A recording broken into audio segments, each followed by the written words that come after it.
Main এন্ট্রির সাথেই আমরা রিসিপশনটা করেছি। রিসিপশনের সাথে আমরা ওনাদের যেহেতু 3টা কান্ট্রিতে অফিস আছে, ওই 3টা কান্ট্রির টাইম জোনটা সেট করেছি। প্লাস হচ্ছে সাথে ওনাদের টিকিটিং সেকশনের পিছনে পুরো একটা খালি ওয়াল ছিল, ওই ওয়ালটা আমরা ওয়ার্ল্ড ম্যাপ করেছি। ওয়ার্ল্ড ম্যাপের 3 সাইডটা আমরা হিডেন লাইট ব্যবহার করেছি যাতে ওয়ার্ল্ড ম্যাপটা ফোকাসে আসে। প্লাস যেহেতু ট্রাভেল এজেন্সি, ওনাদের এখানে 3 জনের টিকিট সেকশন করা, টিকিট সেকশনের সাথে আমরা অ্যাকাউন্টসটা রেখেছি। অ্যাকাউন্টসের পিছনে আমরা দেখা যায় যে স্টোরেজ করেছি। অ্যাকাউন্টসে 2 জন ওনাদের অ্যাকাউন্টসে বসার ব্যবস্থা আছে। প্লাস হচ্ছে ফাইল ক্যাবিনেটগুলি করা, কিছু ইনডোর প্লান্টের ব্যবস্থা আছে, পিছনে খুব সুন্দর পেন্টিং দিয়েছি।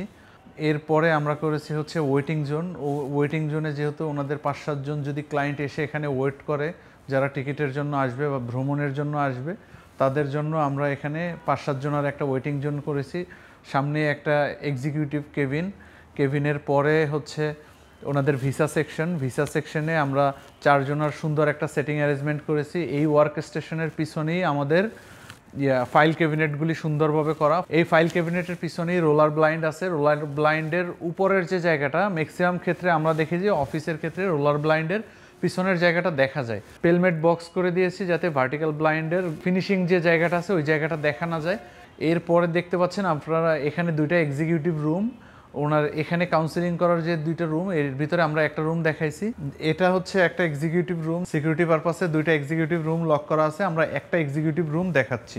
এই এক্সিকিউটিভ রুমের ভিতরে আমরা চেষ্টা করেছি 4 জনের সেটিং অ্যারেঞ্জমেন্ট। যারা ভিজিটর আছে তারা যাতে 4 জন একই সময়ে বসতে পারে। 2 জনের সোফা অ্যারেঞ্জমেন্ট করেছি, 2 জনের ভিজিটর চেয়ার অ্যারেঞ্জমেন্ট করেছি।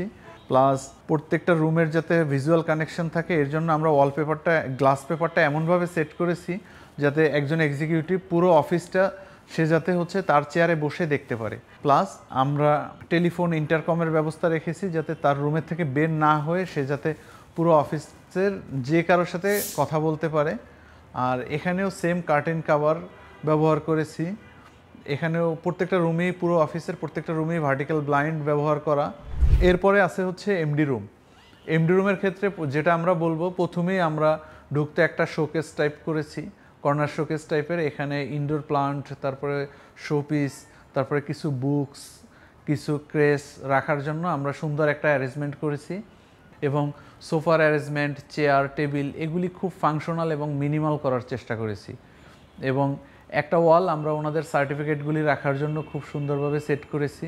প্লাস পুরো অফিসের সিকিউরিটির পারপাসটা মাথায় রেখে আমরা পুরো অফিসের সিসিটিভি ক্যামেরা এমডি রুমে দিয়েছি যাতে এমডি স্যার এখান থেকে সুন্দরভাবে পুরো অফিসটা দেখতে পারে। আমরা 25 ওয়ার্কিং ডেসের ভিতরে এই অফিসের পুরো কাজ সম্পন্ন করি। এখানে আসলে কাজের ক্ষেত্রে আমাদের অনেক চ্যালেঞ্জেস ফেস করতে হয়েছে। স্বল্প জায়গার ভিতরে এতগুলি ওয়ার্ক স্টেশন, 3টা এক্সিকিউটিভ কেবিন, এমডি রুম, পেন্ট্রি, 2টা ওয়াশরুম সহ খুব সুন্দরভাবে আমরা কাজটা 25 ওয়ার্কিং ডেসের ভিতরে কমপ্লিট করতে সক্ষম হই। এবং আমাদের এই ক্লায়েন্ট খুব স্যাটিসফাইড আমাদের কাজে। সো আপনারা যারা আপনাদের স্বপ্নের অফিস কিংবা বাসা ইন্টেরিয়র করতে চান, তারা আজই যোগাযোগ করতে পারেন আমাদের ওয়েবসাইট www.woodartinterior.net অথবা আমাদের উড আর্ট ইন্টেরিয়রের পেজটিতে আপনারা ইনবক্স করতে পারেন। ধন্যবাদ।